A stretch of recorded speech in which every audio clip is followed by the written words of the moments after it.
Hi students, ಎಲ್ಲರಿಗೂ ನಮ್ಮ YouTube ಚಾನಲ್ಗೆ ಸ್ವಾಗತ.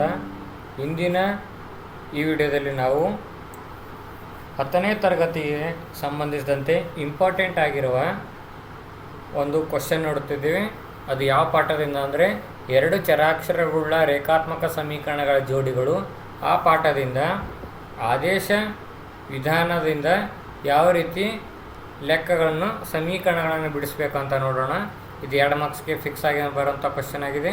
ಆದ್ದರಿಂದ ವಿಡಿಯೋ ಕೊನೆವರೆಗೆ ನೋಡಿ. ವಿಡಿಯೋ ಇಷ್ಟ ಆದರೆ ಲೈಕ್ ಮಾಡಿ ಮತ್ತು ಈ ವಿಡಿಯೋನ ನಿಮ್ಮ ಫ್ರೆಂಡ್ಸ್ಗೆ ಶೇರ್ ಮಾಡಿ. ಇವಾಗ ಫಸ್ಟ್ ಸಮೀಕರಣ ಬರ್ಕೋಬೇಕು. ಏನಿದೆ ಸಮೀಕರಣ? 7x plus 7x minus 15y = 2. ಇದು ಸಮೀಕರಣ 1 ಆಯಿತು. ಇವಾಗ ನೆಕ್ಸ್ಟ್ x ಪ್ಲಸ್ 2y = 3. ಇದು ಸಮೀಕರಣ 2. ಇವಾಗ ಇದು ಏನು ಮಾಡಬೇಕಂದ್ರೆ x = ಎರಡನೇ ಸಮೀಕರಣ ಯಾವ ರೀತಿ ಬರ್ಕೊತೀನಿ ಅಂದರೆ x = 3, ಇದು ಪ್ಲಸ್ 2y, ಈ ಸೈಡ್ ಬಂದು ಮೈನಸ್ 2y, ಇದು ಸಮೀಕರಣ 3 ಆಗುತ್ತೆ. ಇವಾಗ ನಾವು ಸಮೀಕರಣ 3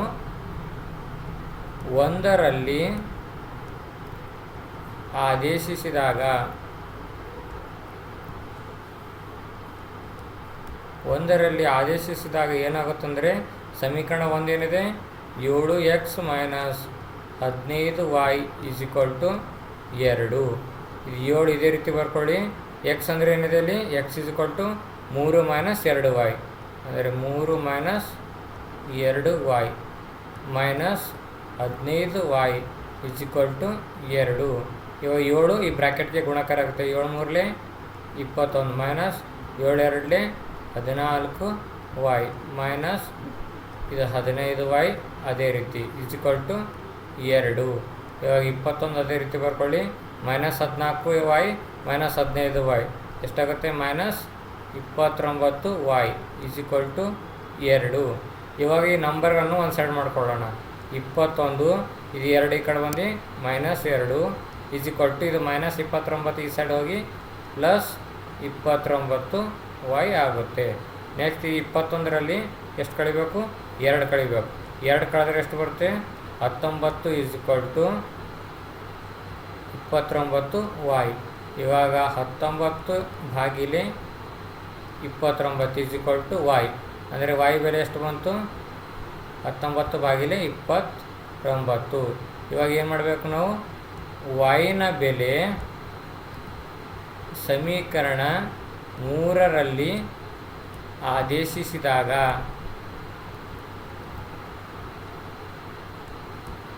ಸಮೀಕರಣ 3 ಏನಿದೆ x = 3 ಮೈನಸ್ 2y.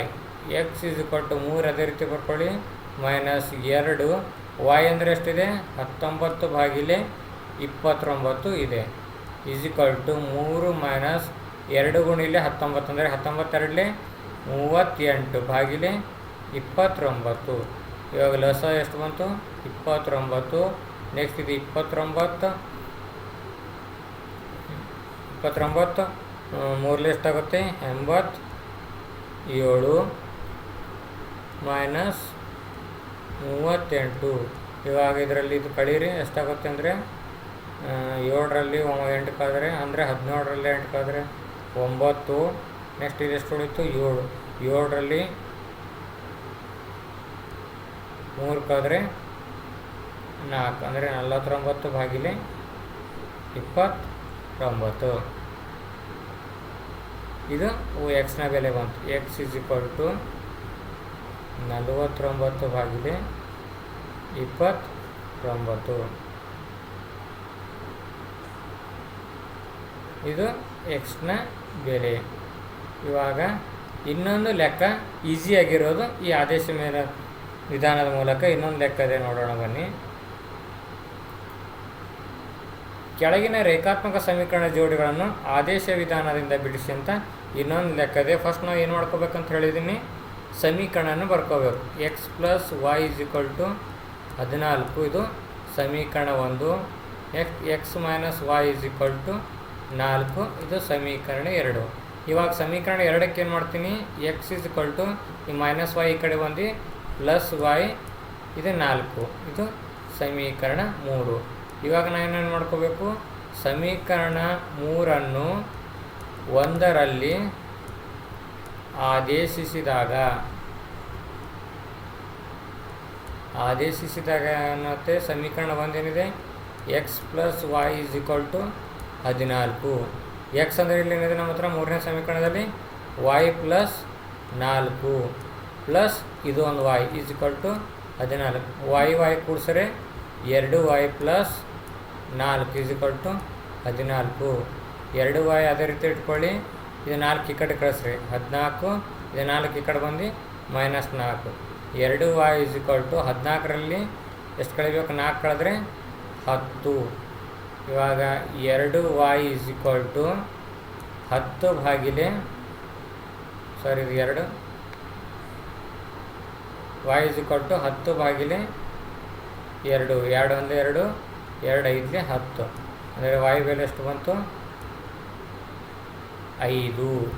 ಇವಾಗ ಈ yನ ಬೆಲೆ ಸಮೀಕರಣ ಎದ್ರಾಗ ಆದೇಶಿಸಬೇಕು, ಸಮೀಕರಣ 3ರಲ್ಲಿ ಆದೇಶಿಸಿದಾಗ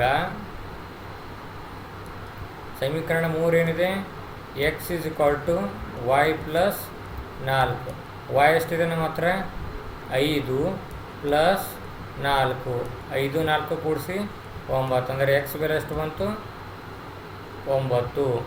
ಈ ರೀತಿಯಾಗಿ ನಾವು ಎಕ್ಸ್ ಮೇಲೆ ಮತ್ತು ವೈ ಬೆಲೆಯನ್ನು ಕಂಡುಹಿಡಿದ್ರೆ ಆದೇಶ ವಿಧಾನದಿಂದ 2 ಮಾರ್ಕ್ಸ್ ಫಿಕ್ಸ್ ಆಗಿ ಬರುತ್ತವೆ. ನೆಕ್ಸ್ಟ್ ಇನ್ನು ಮುಂದಿನ ವಿಡಿಯೋದಲ್ಲಿ ಬೇರೆ ವಿಧಾನ ಅಂದರೆ ಇದೇ ಪಾಠದಿಂದ ವರ್ಜಿಸೋ ವಿಧಾನದ ಮೇಲೆ ಕೂಡ ಹಲವಾರು ಬಾರಿ 2 ಮಾರ್ಕ್ಸ್ಗೆ ಕ್ವಶನ್ ಕೇಳಿದ್ದಾರೆ. ಅದನ್ನು ಮುಂದಿನ ವಿಡಿಯೋದಲ್ಲಿ ನೋಡೋಣ. ವಿಡಿಯೋ ಇಷ್ಟ ಆದರೆ ಲೈಕ್ ಮಾಡಿ, ವಿಡಿಯೋನ ನಿಮ್ಮ ಫ್ರೆಂಡ್ಸ್ಗೆ ಶೇರ್ ಮಾಡಿ. ಧನ್ಯವಾದಗಳು.